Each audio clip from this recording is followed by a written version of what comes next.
Welcome back, Achievers. You're watching the Ride POV and Attraction Spotlight series. Let's dive into the next attraction.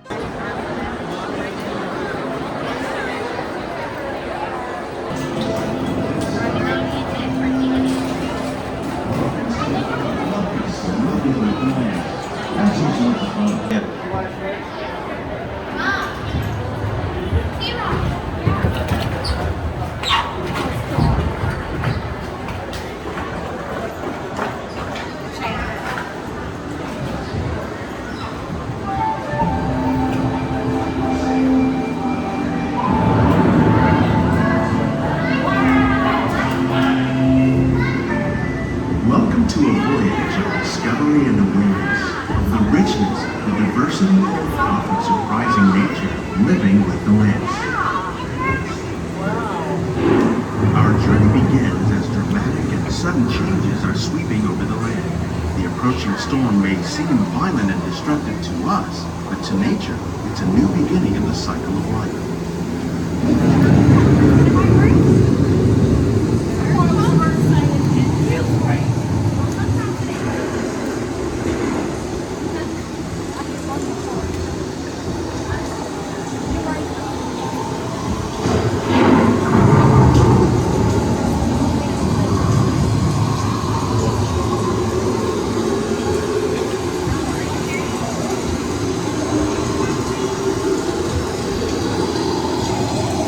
Beneath the surface of the land, roots and mud, extracting precious nutrients and minerals.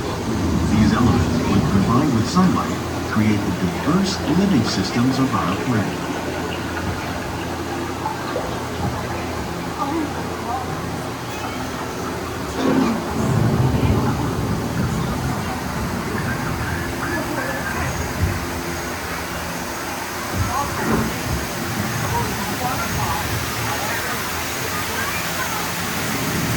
One of those living systems is the rainforest, home to the most amazing concentration of life on our planet.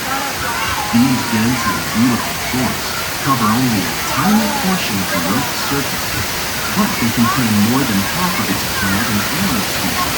Rainforests are also extremely rich and productive living systems, providing us with oxygen, food, medicines, and other elements essential to our lives.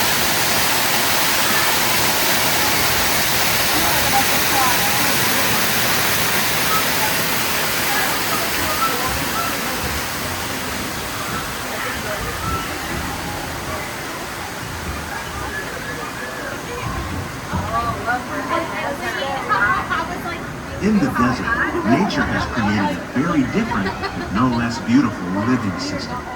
And while this arid landscape may seem lifeless, it is very much alive.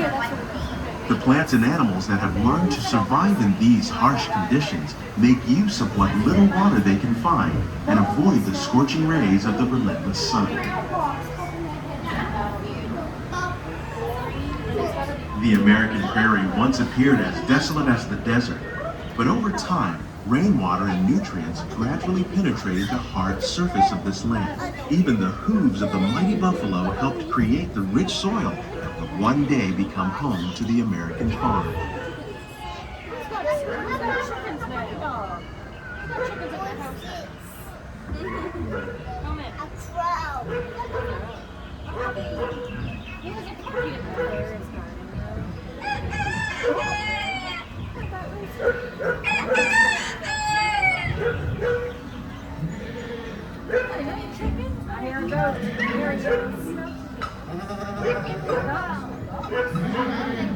Of all the forces at work on the land, humans have had one of the most profound effects. The need to produce food for a growing world led to the enormous use and sometimes overuse of the land. In our search for more efficient ways to grow food, we often fail to realize the impact of our methods.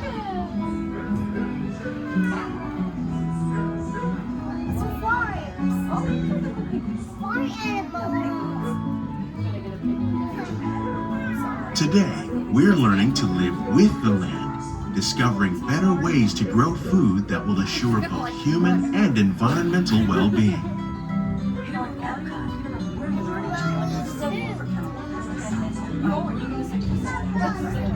like ladybugs and wasps, to control pests.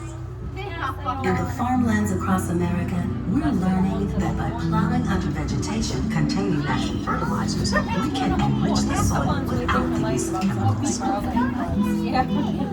In arid regions, we're learning to produce food on desert seacoasts by developing and planting crops that thrive on salt.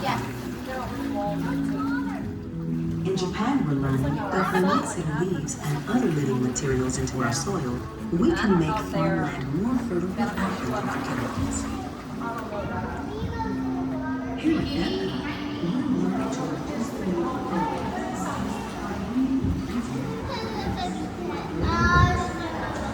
How will we meet tomorrow's growing needs for food production, yet still respect the needs of the land? Some of the answers are being discovered just ahead. To help us maintain these carefully controlled ecosystems, and for your safety, please remain seated in your boat at all times.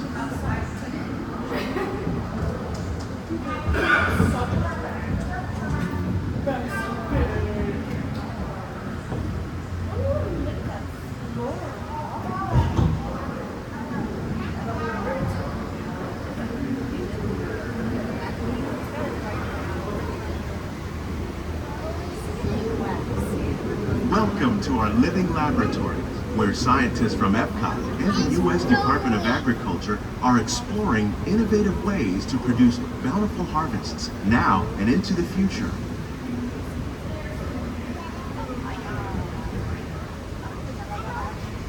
The tropics are home to the greatest diversity of plants on the planet. Many of these, like papaya, bananas, cacao, coffee, and rice, are well known around the world. These are just a few of the edible plants that have been an important source of nutrition for people living in the tropics. Many are rich in vitamins and minerals, while others are well adapted to growing in less than ideal conditions. Some, like the water lily, thrive in wet, swampy areas and waterways. All parts of this plant, even the flower petals, are edible. The starchy root of the plant has long been used to make flour for baking.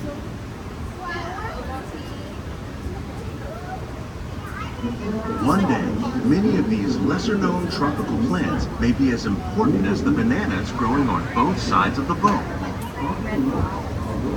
More than 28 million tons of bananas are eaten annually, making it the most popular fruit in the world.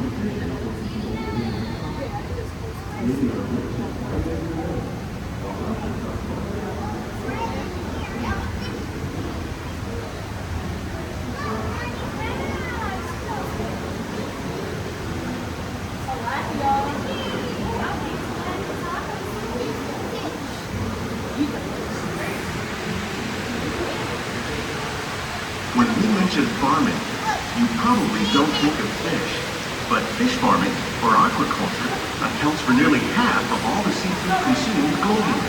Tilapia, bass, and catfish, like the ones you see here, are three of the more popular crops raised by fish farmers. The sustainable system we're using here recycles the water in the tanks. As a result, we're able to save millions of gallons each year. Our small fish farm produces nearly 5,000 pounds of fish each year to serve in restaurants around Walt Disney World. Innovations like this one can play an important role in our efforts to produce bountiful harvests and still protect natural resources.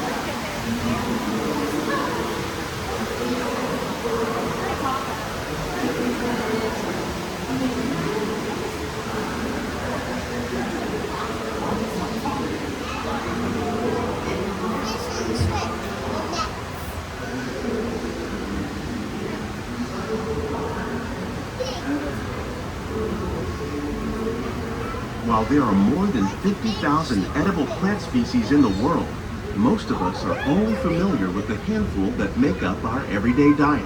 The common grains growing here, wheat, maize, sorghum, and millet, plus rice, account for nearly 2/3 of our global food consumption. Learning how to increase yields of these staples is an important goal of research around the world. Libby, don't you have plants that look like that?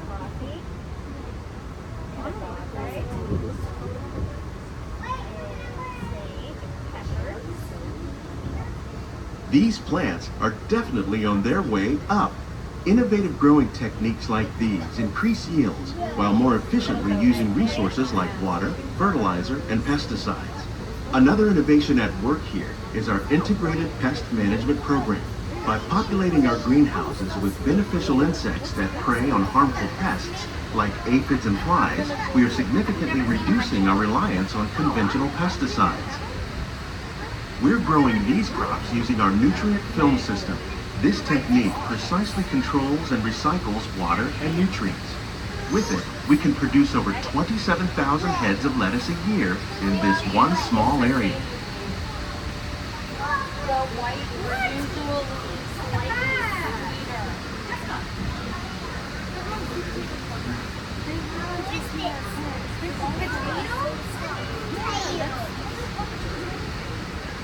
It is really cool. I just remember ever seeing this. Oh, white ears are sliced. But they're there.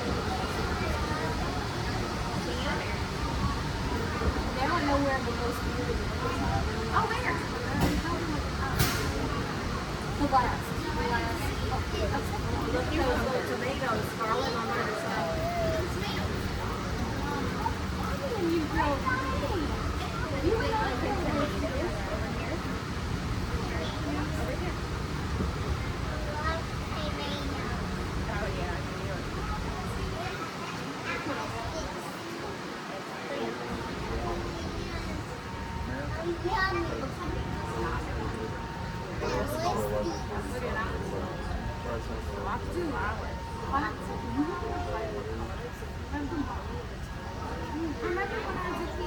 The future of agriculture may include innovative ideas like this vertical growing system.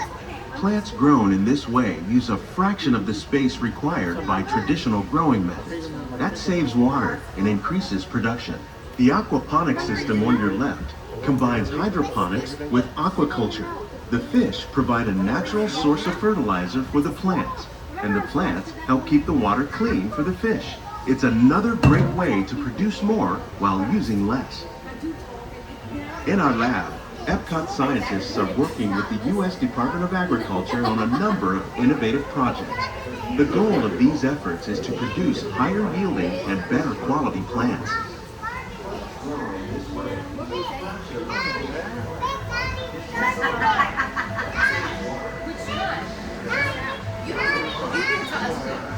Sometimes I just sit there and it got dark, and then finally people look at me like, wow, you do it to us too, like the collective thing.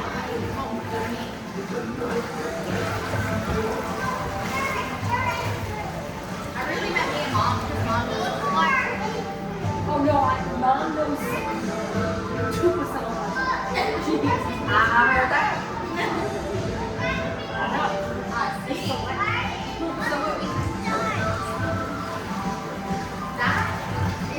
These greenhouses represent just a fraction of the work being done worldwide to produce bountiful harvests for our growing population.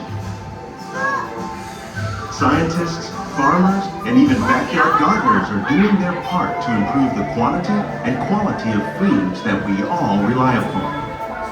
Together, we can continue to find more ways to increase food production and protect our precious natural environment. Only then will we truly be living with the land.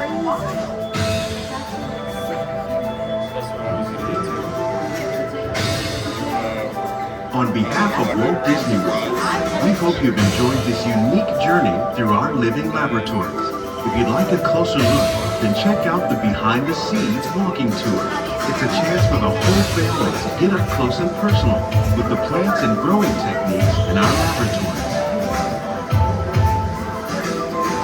Please keep your hands and feet inside the boat and remain seated until the boat comes to a complete stop.